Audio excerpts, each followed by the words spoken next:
Thank you all so much for coming. CEO Paula Daladoa Gijalagi. Good afternoon. My name is Paula Ketchum. I am a faculty member in the School of Engineering and one of the instructors and teaching team for our Engineering 205 Intro to Design course.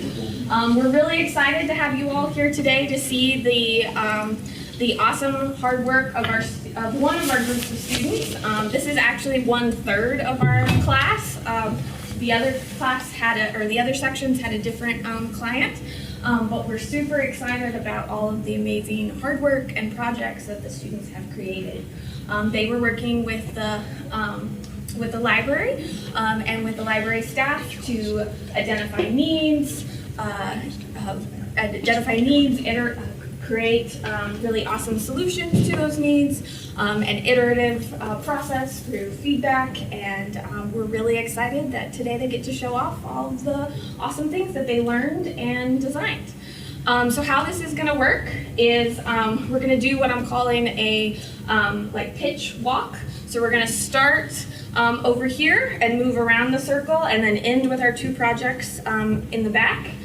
Each group is going to present to y'all their project for the 90 seconds. We won't do any questions at this point.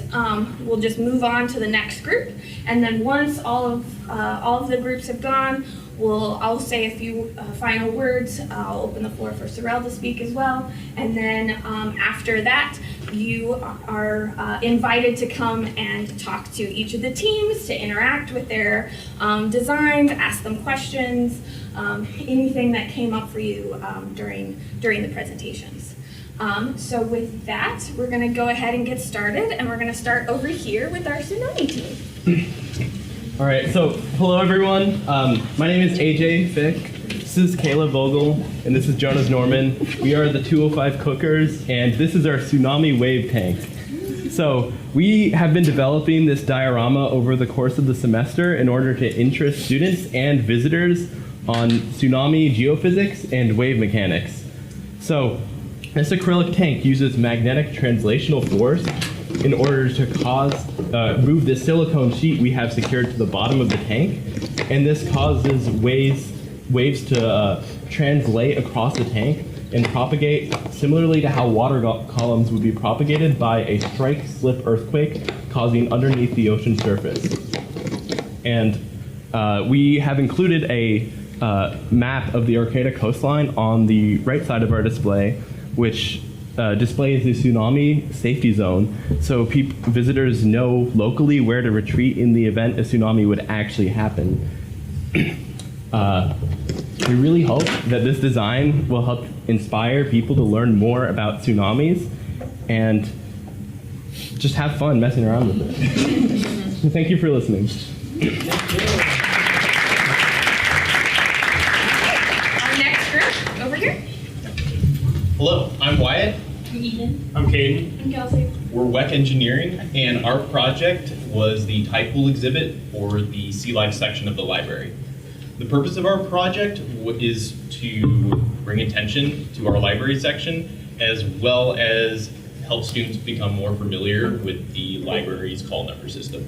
So our project consists of a display wheel, which contains those numbers, and each of these numbers coordinates to a display base, which contains an acrylic sea life specimen, which students can interact with by pressing the button and examining.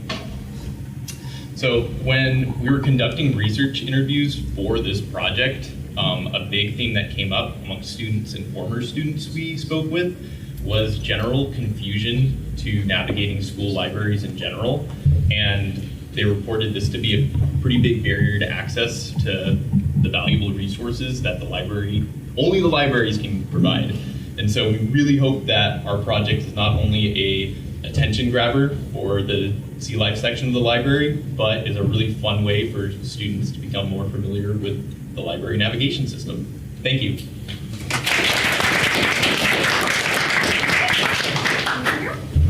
Hello, everybody. We are gear number 3. This is Matthew. This is Sol. I'm Opie. And in February of this semester, we were interested to make some displays that could properly educate people about both gas and electric engines. We have unfortunately not been able to make a presentable product, but we haven't exactly left the library without anything to work with. So in the time that we spent on our project, we've designed and constructed prototypes and started the final design for both our gas and electric displays. They both use real-world 3D smaller scale models of gas and electric engine, exploded out, the gas one vertically and the electric one horizontally, to be shown and interacted with in the library.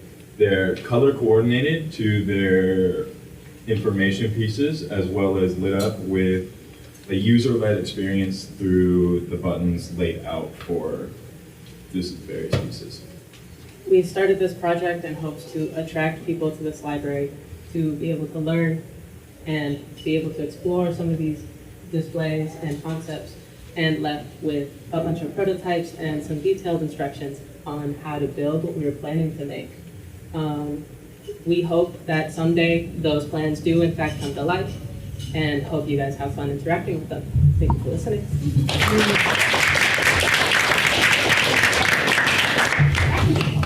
Hi, we are Multimedia Mechanics. I'm Devin. I'm Gil. Everett. Leo. And we were working with the library to develop them a map vacuum table. Now you may ask yourselves, what is a map vacuum table? Essentially, he'll explain all that later. But the library really needs to digitally image their map. They have a lot of them, and they needed a solution because they want to get all their maps out to the world, not just keep them in-house. So in order to do so, they have to get the maps flat to the table. This piece back here connects into the table, which is connected to a DeWalt Stealth Sonic vacuum right there. It's quiet, it's a library. So, connects to the back here, this hole. There's a chamber inside, and there's an array of holes on the top of this table. Each of those holes helps to transmit that vacuum force onto the top of the table, and the fabric is only here for the protection of the maps, because old maps are fragile, so we don't want any to rip. So the fabric helps not only protect the maps, but it kind of helps disperse the force a little bit as well. And then we got handles on the side here, just so we can move around the library, because it's mainly going to be used up in special collections on the 3rd floor. It's pretty awesome if you haven't checked it out.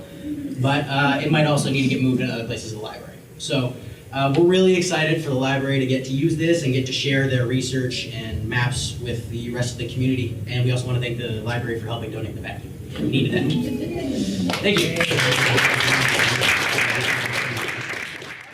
Oscillated and vibrate really quickly so that we can test the structural integrity of whatever people would like to put on here, whether it be different visitors, so people, students and tourists that come in to interact with this, get to know whatever they like on here.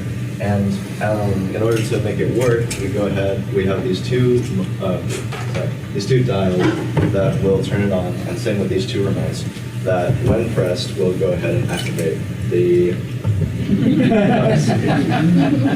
Good? Yep. Yeah. Oh. Hold on for a second. There you go. Turn it up. And then you can also turn them up with these by holding the up arrow. And you can also iron sensor. You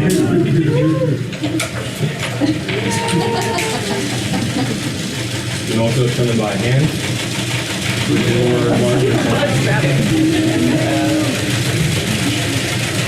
And then turn them off like so. Thank you to the library for funding this amazing project. We had a good time working on it, and very excited for people to use it. Thank you. The last team is behind y'all over here with the wind tunnel.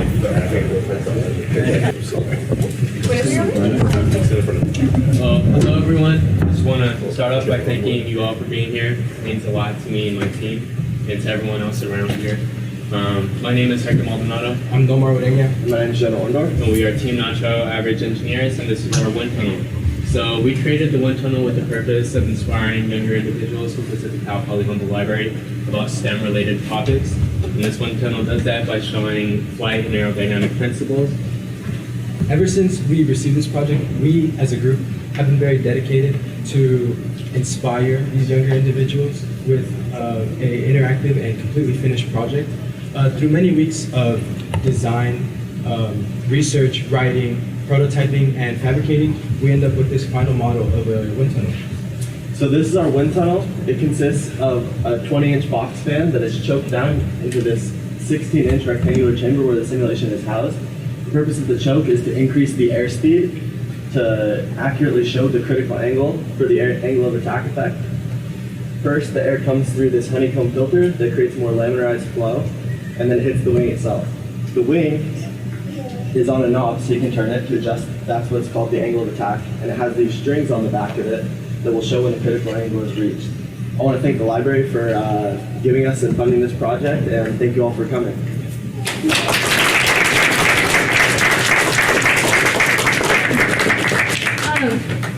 Thank y'all. Sorry, I'm going to stay on my chair. Like, that's fine.